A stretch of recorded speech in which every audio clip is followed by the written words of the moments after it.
হইলো দাদা শ্বশুরের বাদ জান লাগে না দাদা শ্বশুরের বাদ দিয়ে আমি কি বা কি কইম জিগাম আমি তো জানি না বাবাতে জিগাইলি মা মায়া জিগাই মায়া ভাই বাবাতে জিগাই দেয়।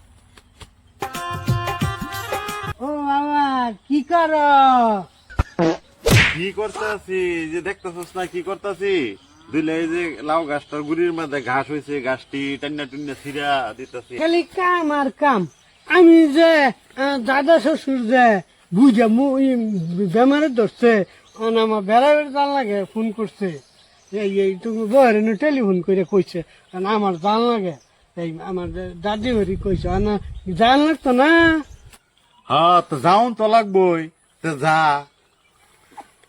না যে যাইম না গিয়া কি কইয়াম আমি যে এই সব বুঝে হারি না কিবা কি কর লাগে। হ্যাঁ যাইবে যা গিয়া হাইরা ফার্স্টে গিয়া সেলামালি দিবে জিগাইবে বালা আছে নাকি যে উত্তর এই দে কইবে যেন এটাই আমি আশা করছিলাম। বুঝলাম এক কথায় কি শেষ হইব বাদে কি কইয়াম।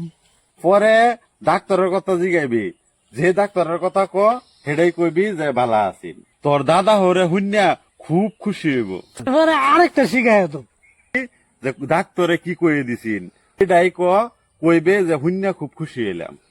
হগলে আবার শিখাই বাবা শিখাই দিছে হগলে শান্তি লাগতেছে হগলে যেভাবে শিখাই দিছে এইভাবে গিয়া কইয়াম আমার কিরম জ্বালা হবে দাদা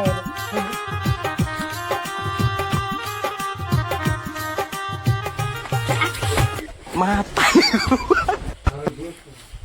সুস্থ সুস্থ সুস্থ লাগতেছে নাতির জামা আইলে আরো একদম কি মস্তি যে নাকবো না নাতি জামা আইলে সব ভালো হয়ে যাবে। আমি জীবন বাস কম নাকি হ্যাঁ দেখা যাবো নাতি জামা আইলে তো ভালো হয়ে নাতির যাবে। জামা আইলে বোঝা যাবো ফার্মার উঠতে হবে